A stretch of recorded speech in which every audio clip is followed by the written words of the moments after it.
Thanks for joining us today for this Rentping Media Minute, our series of short apartment marketing videos. Today's video, What Changed with Google AdWords Search Term Reporting, was not a video that I was planning on making until yesterday afternoon. It's April 10th, and yesterday on April 9th, sometime in the afternoon, reports started leaking that Google was making major changes to how they would provide search terms to search marketers. And by search marketers, I mean the people who are using Google AdWords to put paid placements on the Google search engines. My name is Jacob Gerber.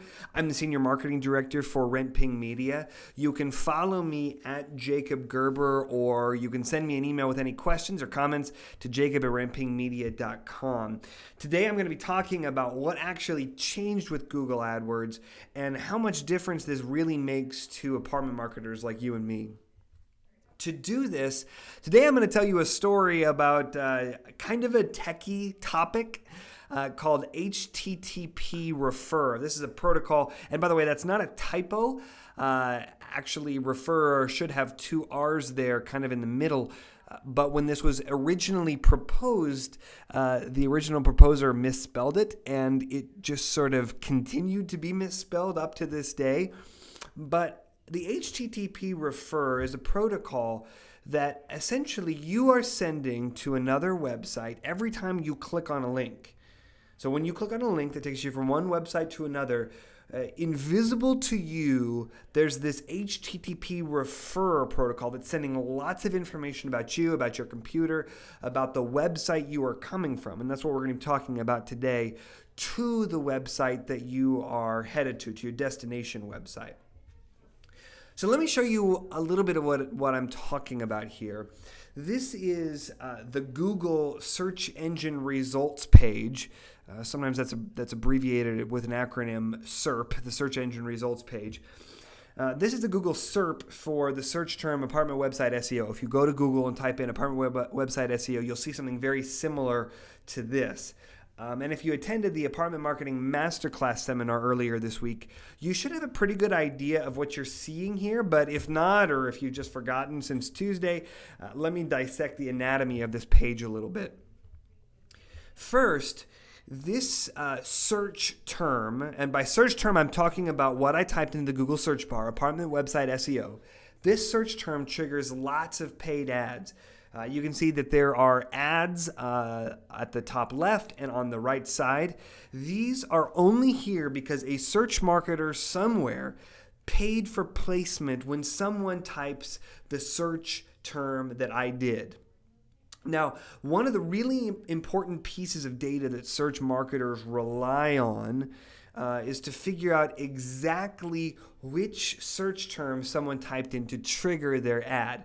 So all of these companies that have paid for placement on here want to know exactly what I typed into Google that caused their ad to appear. If I were to click on one of these ads right now, the company who was running these ads would actually be provided with the information that I found their ad by typing apartment website SEO. So why is this important? Well, AdWords works by essentially when search marketers program Google, give a very specific set of instructions telling Google that you want your ads to run only if very specific phrases are entered. So if someone types in apartment rentals in Chicago, I may want my ad to show up in that spot.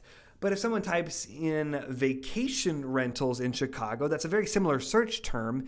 And the way I've programmed it, and if I haven't done it quite right, then my ad might still pop up, even if I don't do vacation rentals and I just do more of the apartment rentals. Well, I want to know that. I want to see that someone typed in that particular search term and my ad popped up so that I can enter what's called a negative keyword.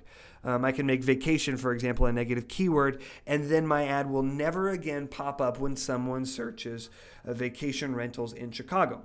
So this is a really, really important aspect of Google AdWords search marketing because it's the main way that search marketers like me can optimize campaigns to ensure that only the highest qualified prospects are seeing our ads.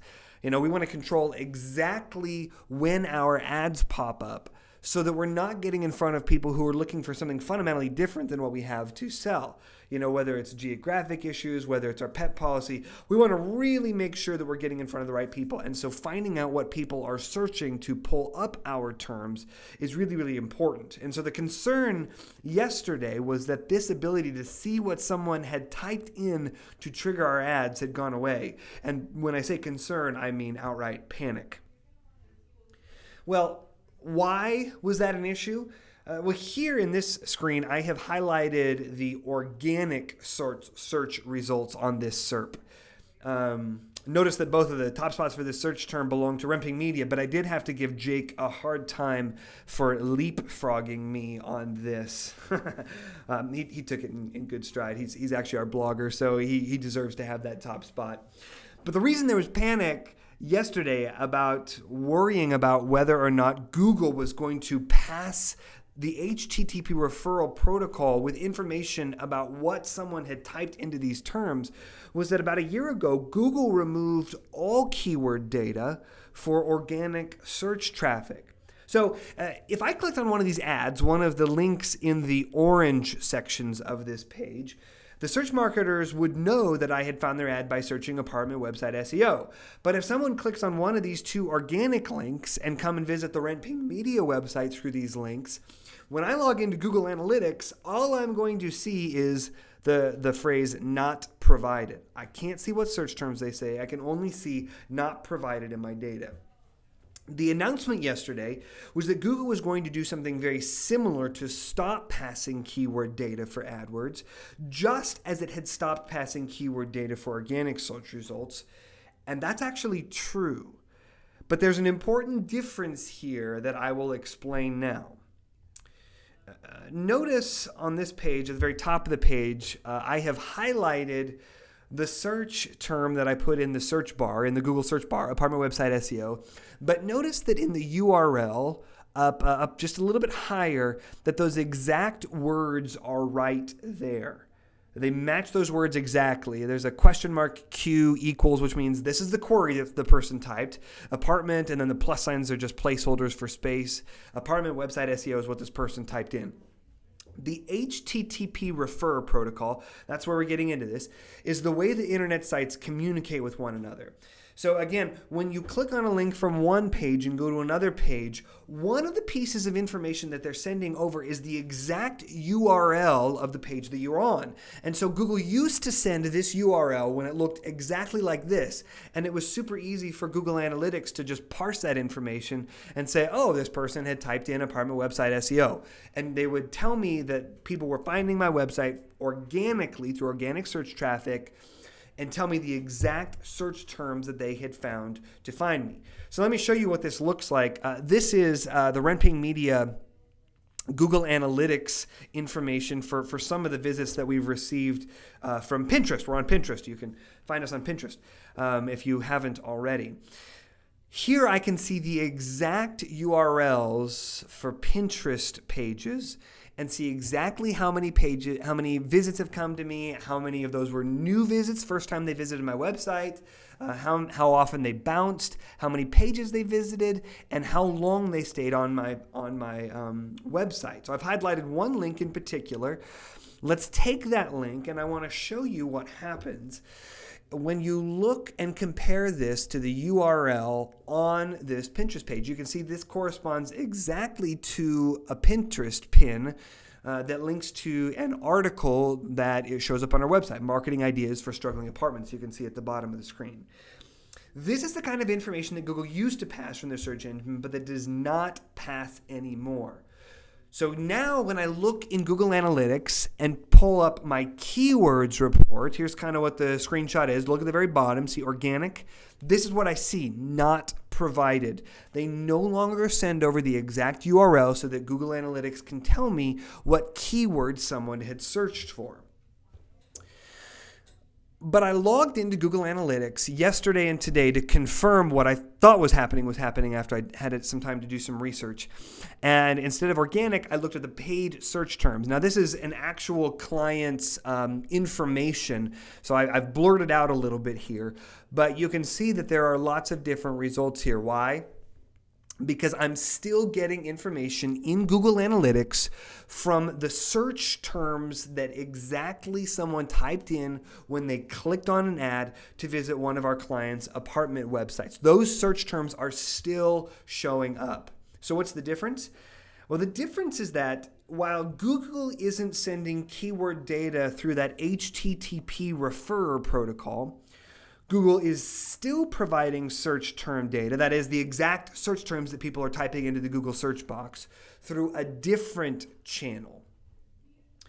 Today on the Google Ads developer blog, Google suggested that based off of this change that they rolled out, that people start to use the AdWords API called Search Query Performance. So what's an API? Well, an API is a tool that different pieces of software, and particularly different websites, use to communicate between each other. So Google is still providing full keyword functionality between Google AdWords and Google Analytics, but only through the API. This means that you still have to manually link your accounts. Now, you may not know what I mean by linking your accounts. I'm going to be putting exact information on the Rentping Media blog, rentpingmedia.com/blog, about how to establish this link so your AdWords and Analytics can talk to each other. But here's what's happening. To be crystal clear on this, yes, you can still get full information on exact terms that people are typing in to trigger your ads, not your organic traffic, but your ads, but only if you link your AdWords and your analytics through this API that Google provides. And one other note here, you should also link your Google Webmaster Tools accounts. Some of the data that Google uses is also stored and collected there, and all of these three services really are designed to work very well together if you link them all up through Google's API that they provide so that they can talk to one another. Now, if you are a Rentping Media customer, don't worry. We have always linked these three accounts because we rely heavily on the rich data that flows between these three entities for optimizing all that's going on in your marketing between these different accounts. You have nothing to worry about there. But I tell you this so that if you are running these on your own, make sure that you link AdWords, Analytics, and Webmaster Tools. And if you have someone else who's managing your Google AdWords spend, you really might want to ask about whether they have linked these accounts to make sure that they are using the Search Query Performance API in this way. Well, that's all for today's video. If you still have any questions about this or anything else related to apartment marketing, please feel free to shoot me an email at jacob@rentpingmedia.com. I'd love to hear from you, or connect with me on Twitter. You can tweet at me, send me a direct message, whatever you want, at Jacob Gerber. And again, visit our blog at rentpingmedia.com/blog to see the full set of resources that I will be posting on this issue that I've mentioned today. So thanks so much for watching, and happy marketing.